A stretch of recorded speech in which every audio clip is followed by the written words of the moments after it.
Hello, today we're going to talk about qualitative data and I will explain you why this is the first step towards a great measurement. We're going to cover the limitation, but also the limitation of other models, how it complement, etc. We're also going to cover some big use cases that I hope you'll find interesting and obviously suggestion how you can implement it. So I'm Charlie, come from investment banking and now I help companies with GTM budget for 10 million to over 100 million to clean up the GTM, cut the CAC, increase the margin and scale profitably with confidence. So, qualitative surveys. Qualitative surveys is the most complete tool that is available. In fact, I talked to an MMM modeler with 20 years of experience in the field last week, and he said every budget below $1 million a year, self-attribution will do. And it's actually right. I don't think it's sufficient. I think we can do better. But if you look at the Pareto rules, the 20-80%, the self-attribution is at 80%. So last touch, for example, the big limitation is that it just looks at the door that the buyer comes through. It does not try the reason why they came through that door.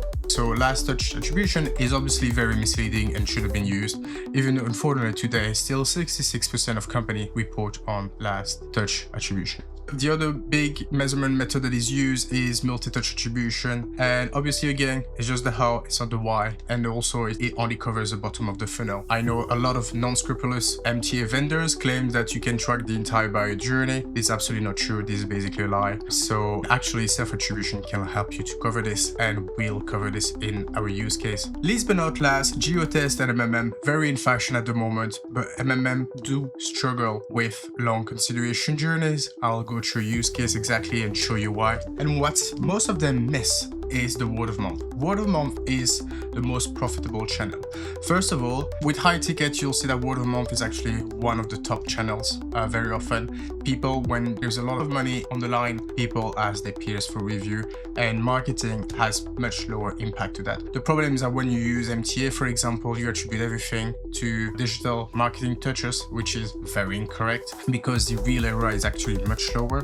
For MMM, the great thing about MMM is that it does try to kinda measure it through the baseline. So the baseline is your revenue without performance marketing. I'll do another video and deep dive more into details about the concept of the baseline, but it doesn't really tell you how much is word of mouth because it's a blended of word of mouth, organic, long-term brand initiative, etc. And obviously, all of those quantitative tools do not cover the why. And again, as I said, what drives the buyer to buy is the why, it's not the how. So here I plot a very quick chart to show the funnel and what we expect the different channels to track. And so we have the awareness on top, the consideration time, and then the conversion time. And so last touch is very much conversion. Obviously, we just track what has driven the conversion. Multi-touch is actually very much almost like last touch.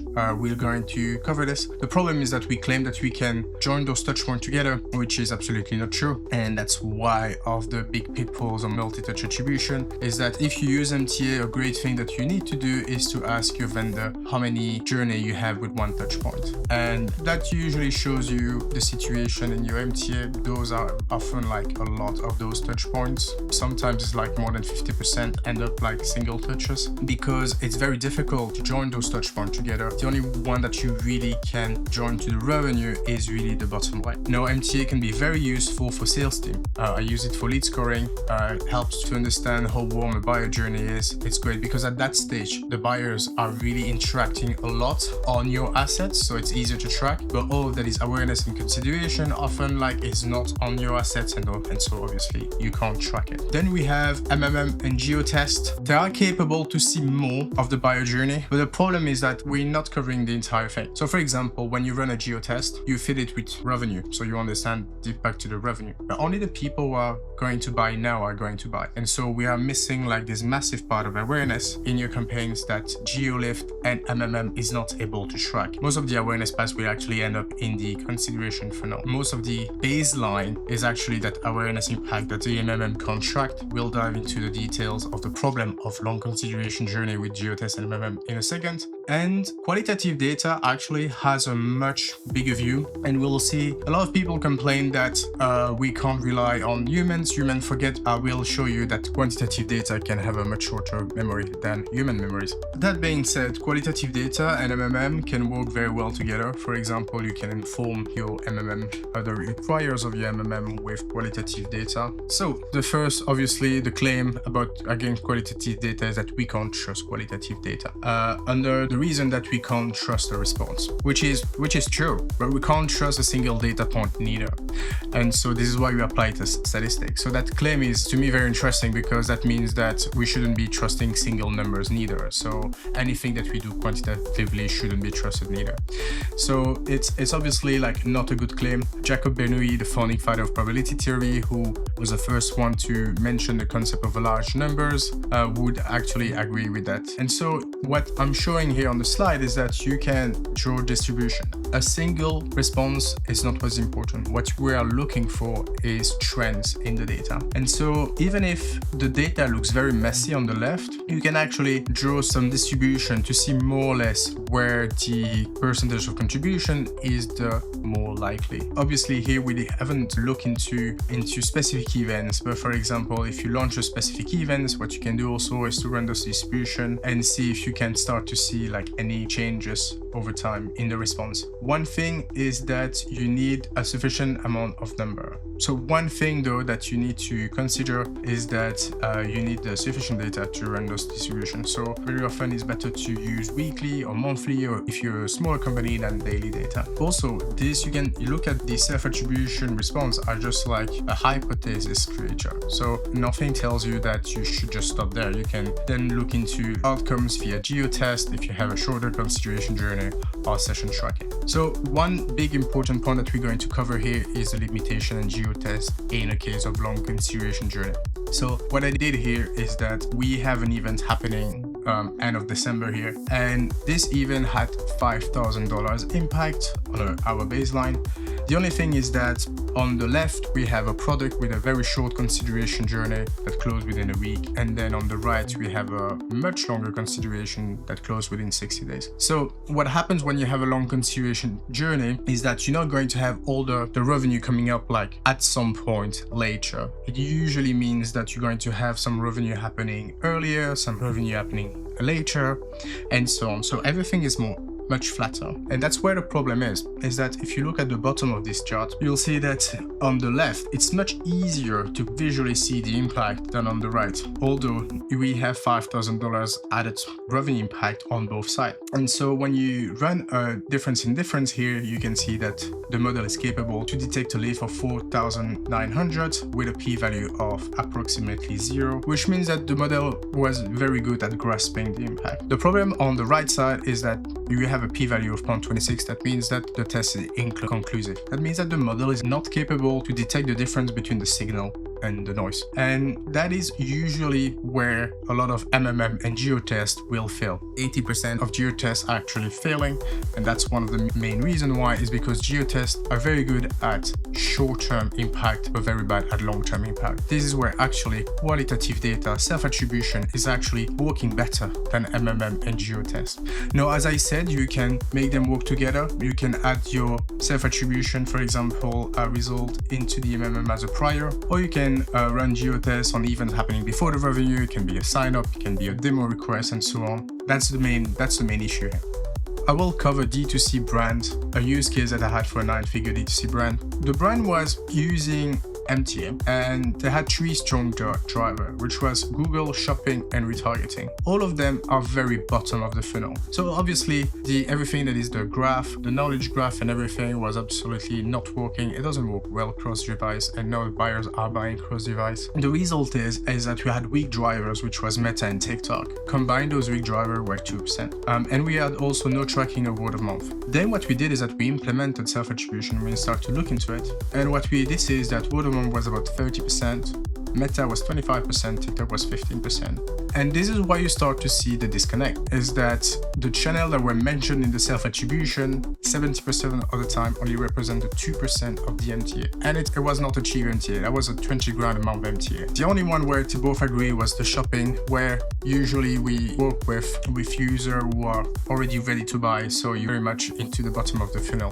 One thing that I said earlier, and I'm going to say it again, is that the higher the AOV, the stronger is is a peer influence. When you want to buy a car, when you want to buy an expensive watch, peer review will be extremely important. And the same applies to B2B. When you're going to buy a $500,000 HR system and the implementation will cost 12 months, marketing will not be enough to do the job. The sales team becomes increasingly important. There's going to be a lot of peer review. For example, CEOs are going to talk together. They're going to ask like the POV on the products available. And so marketing performance is becoming less and less important the bigger your AOV becomes. And that's one of the downfall of a lot of the tools we're talking here, which is MTA, GeoTest, MMM, is because they're very focused on short-term performance. And this is why they're not working well when we talk about long consideration journey and a higher ticket. So once we saw this, what we did is that we cross-check with session quality and upper funnel MMM. So what we do is that we look at the quality of the session per channel, and we see where the users tend to spend more time, look into more pages, get like actually really interested by the product. And we saw that those results were really matching what we were seeing in the self-attribution implementation. And then the other things that we looked at is upper funnel MMM. So what it means is that a lot of the mid-funnel events like add to cart were coming to brand search, direct, organic, unsurprising, but we were running MMM with our spend data of the different channels, and we are trying to understand what influenced that traffic, and we also got into more or less that kind of same result. We didn't run a GeoTest because of the long consideration journey. We were very highly likely to have a GeoTest that was not going to work, but we could really. It's just like it wasn't part of the prioritization list. So another use case I saw in B2B, a tech brand, if you go on my LinkedIn, you'll see which one. And so the MTA was suggesting a lot of influence of the digital marketing touchpoint for a lot of big deals. And when I started to look into the sales note, I had like completely different results. A lot of things that were mentioned in sales notes were obviously peer reviews, recent employer change. So somebody who was using the tool in one company and now wants to use the same tool in that new company. Sales relationship is very important. We saw seminars, we saw events, webinars.